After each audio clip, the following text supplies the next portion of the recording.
I am horrible at keeping secrets. I would love to tell you that I'm going to be writing my book and you'll have a big grand reveal at the end. But I'm so excited about some of the things that I've written that I want to share it with you. And I'm going to do that on this episode today. I'm going to read you an excerpt of my book in progress. This might not even make it into the book. This might be the only place where you get to hear and experience it in all of its glory. But I think that it is, one, super cool as a story. It feels cool to be writing this book. And two, it will help you become a better presenter and speaker. And three, if you are already an author, it might give you a tinge of an idea of how you might be able to bring your words to life in an audible format. I don't mean audible like Kindle, Audible, and all of the Amazon Audible and all of that. I mean audio. People can hear it, they can smell it, they can taste it, they can touch it from the stage. All right, if you are ready for your sneak peek that I probably should not be giving you, then, my friend, this episode is for you. All right, let's go. Welcome to the Flourishing Entrepreneur Podcast with Aleya Harris. If you're looking for actionable ways to overcome communication and differentiation challenges by sharing radically authentic stories, you are in the right place. Listen in and learn how to stand in the power of your unique narrative to transform your personal life, business, and workplace culture. And now, your host, award-winning international speaker, strategic storytelling consultant, and Japanese whiskey lover, Ruby Coral's mom, Aleya Harris.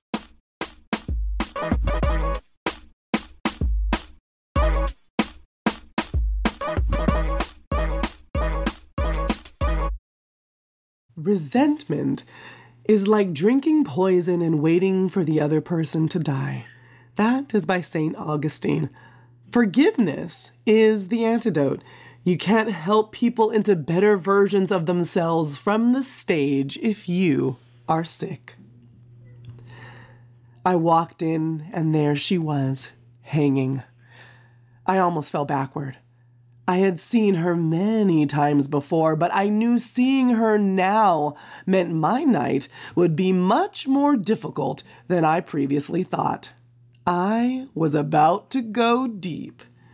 Everywhere my dad moved, he had brought her with him. Gala Nude Abraham Lincoln by Salvador Dali. That pasty naked woman was his longest relationship, including the one he had had with me. That painting was inextricably linked to my memories of my father in his glory and his pain. And there she was, taking up most of the wall in the room I was gathering in for an ayahuasca ceremony. This was the universe's way of telling me tonight was about to be about my daddy issues. Before I took my first sip of the medicine, I was already nauseous. My stomach was swirling from the poison I had created from my resentful feelings toward my father. Unworthiness, hatred, yearning, grief, abandonment, illusions of freedom, unrequited love, more questions than answers. The contrast between the father I imagined and the reality of the one I have.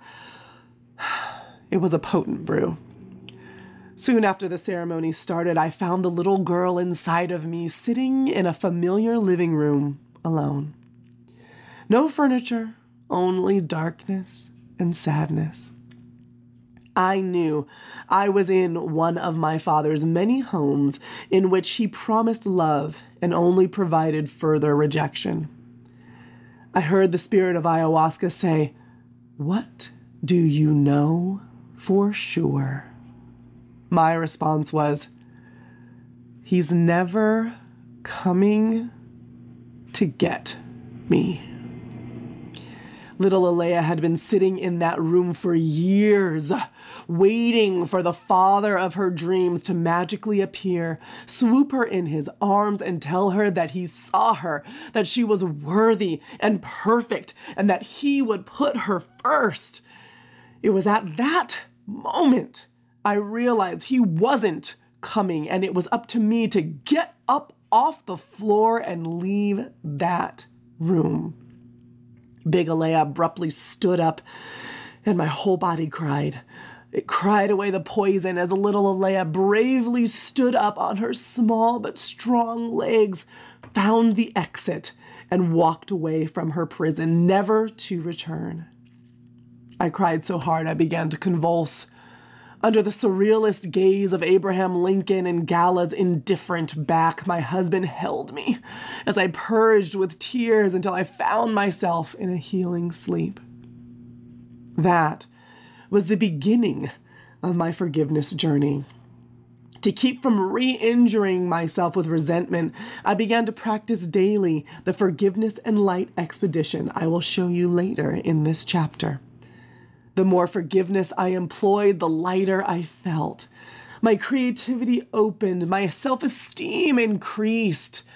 I could finally comprehend what it meant to feel whole, worthy, and deeply loved. I can be vulnerable in this book and on the stage because I've entered into the darkness, rooted it out, and realized that I have nothing to fear. That confidence is palpable when I am on the stage. Vulnerability builds connection, helps people feel less alone, and allows us to go on our hero journeys unencumbered. The connection between forgiveness and speaking lies in the power of authenticity and emotional liberation. When speakers forgive, they release themselves from the chains of resentment and pain, allowing for a more genuine, heartfelt connection with their audience.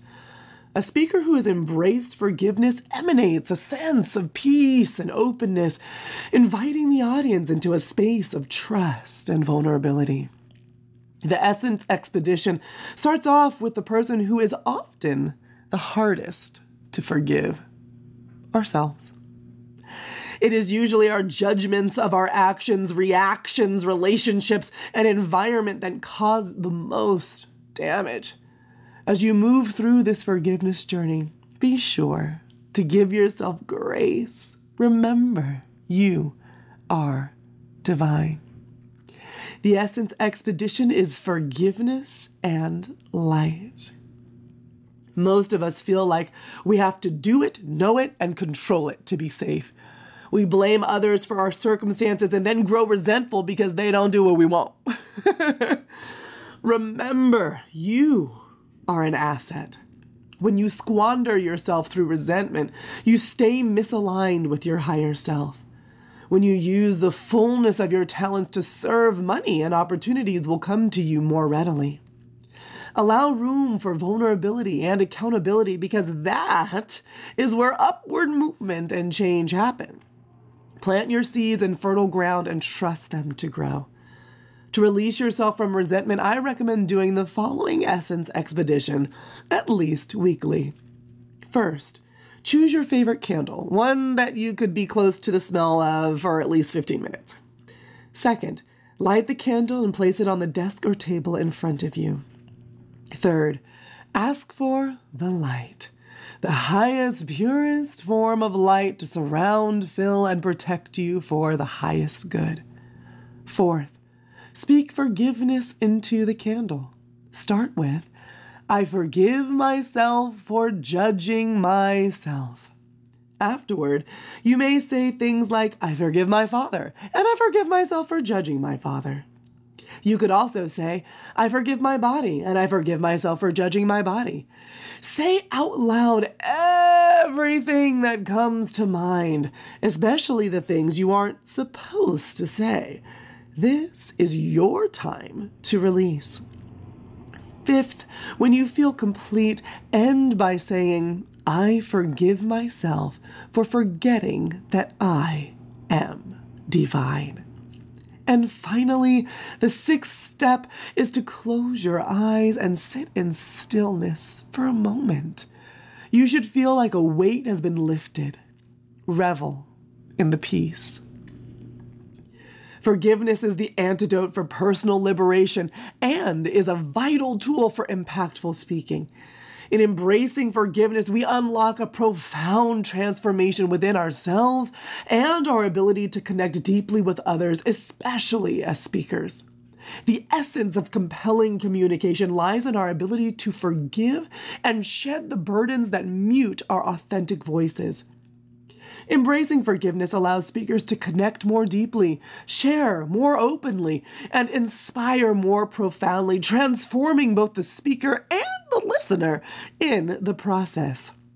This essence exposition into forgiveness not only liberates us from the burdens of resentment, but also illuminates our path with clarity, enhancing our creativity, self-esteem, and sense of wholeness. As you continue on your journey, remember that the act of forgiving, particularly forgiving ourselves, is a powerful testament to our divinity and resilience. Let this chapter serve as a beacon, guiding you towards embracing vulnerability and authenticity on stage, thereby forging genuine connections and inspiring your audience with your story's truth and light. Your spark steps, the next steps on your journey, is to first make the decision to forgive. Second, practice forgiveness and light. I suggest doing it at least weekly to help yourself get clear.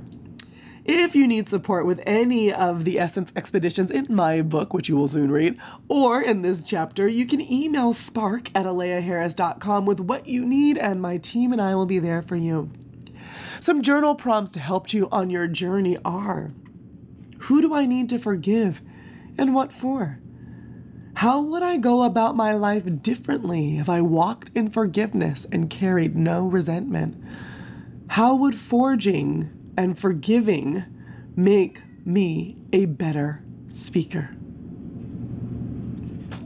So what do you think? That was a chapter from my book. I'm keeping the chapters kind of short. And as you can tell, I'm telling a story and then I'm giving you some reference on how you can use it to your speaking self and your speaking career.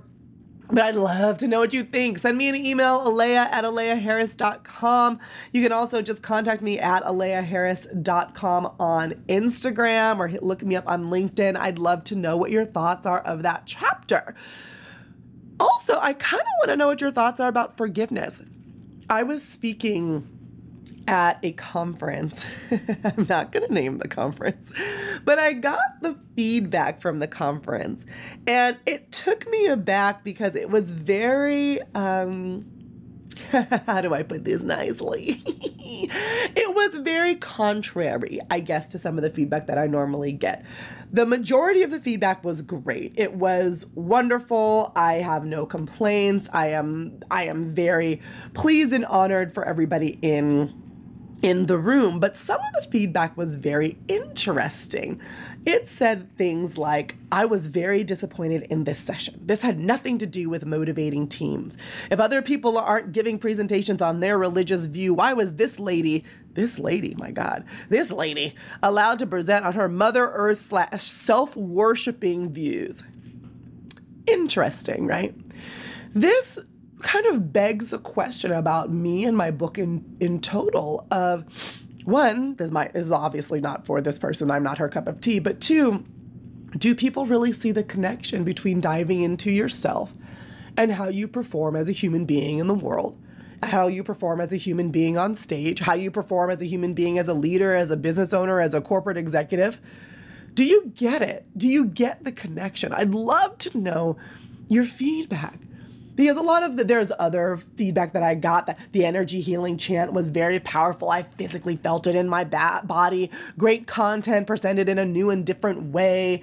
Had some great takeaways, really well done. So there was other good feedback. I don't want to focus on the negative. But that one comment really took me aback because it made me realize that there are a lot of people in this world who, shock and awe, don't agree with me. What? I know from experience as a speaker who's been doing this for years now that this is one of the ways that I have been very successful and how I've taught other people to be successful as well.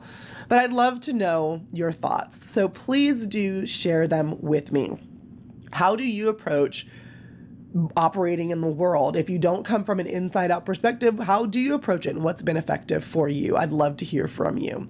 For me, the inside out approach has been the most effective. Becoming radically authentic and then using radically authentic strategic storytelling has been how I've been able to make tens of thousands of dollars, actually hundreds of thousands of dollars as a speaker. And it's what people feel from me when they're on stage. Oh, I love your energy. Oh, your personality is great. Oh, you transform me. That's why people cry and hug and all of that stuff. But I don't know if people understand that's what it is. I think that sometimes people think, oh, that's just Aleya. And yeah, it is just me, but it's the me that I've tapped into, tuned into, and turned onto, as Abraham Hicks would say. It's also how I encourage people to become better speakers from the stage. I would be remiss if I didn't mention that you can sign up for Spark the Stage if this is the type of thing that floats your boat. If you're wanting to be able to differentiate yourself on stage by just being as authentic as humanly possible, then I would love to work with you how to do that, how to dive into you, share your stories, have them be compelling, and make money doing it while transforming the lives of others. If that sounds like a plan for you, go ahead to aleyaharris.com/spark. I guess I now feel the need to say, if that doesn't sound cool to you, that's cool with me. I totally get it. And this comment made me realize another way of how this approach might be perceived. But man, I'm just sitting up here doing what works. I'm just sitting up here doing what gets me flying around the country and the world speaking. I'm just saying. I would also be remiss if I didn't mention that I am hosting another free workshop. The free workshop is about some of the similar things, unearthing your crisis story and using it in your presentations. It's called Never Let a Good Crisis Go to Waste, using your personal story to craft a compelling stage presentation. It's happening on May 28th. At 10 a.m. Pacific time. Go ahead and register at aleyaharris.com/workshop.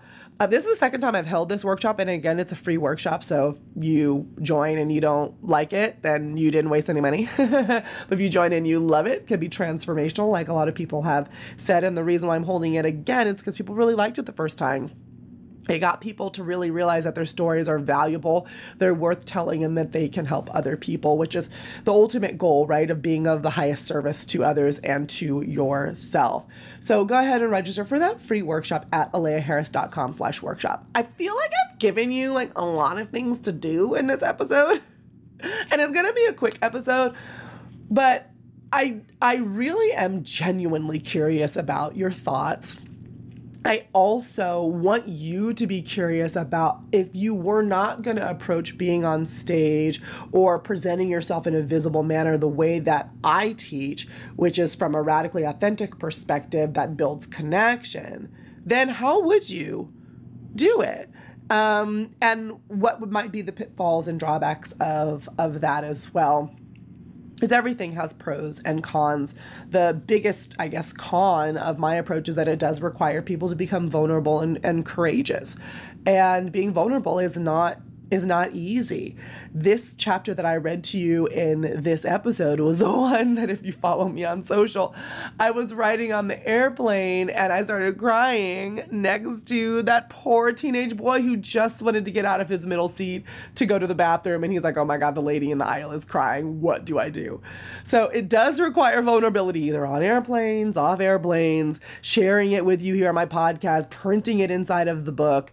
And it involves being courageous, but I would never take away this approach because I've had people say that they've been able to get aha and unlock moments that have transformed years of trying and striving and searching and looking in moments, just because I was tapped in and tuned on to what I needed to be to help them.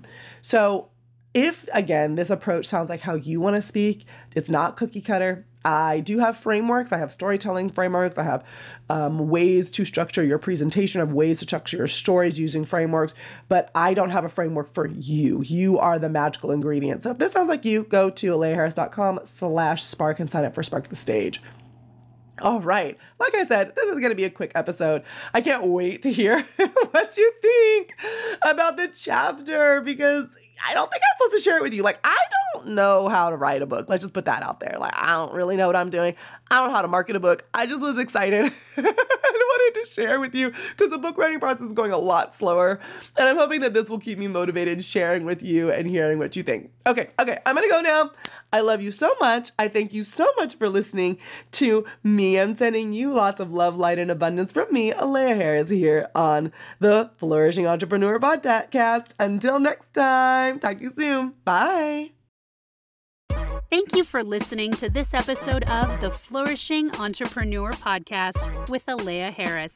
Vibing with what you hear? Leave a 5-star review to spread the love and be sure to click subscribe. We wish you love, light, and abundance. See you next time.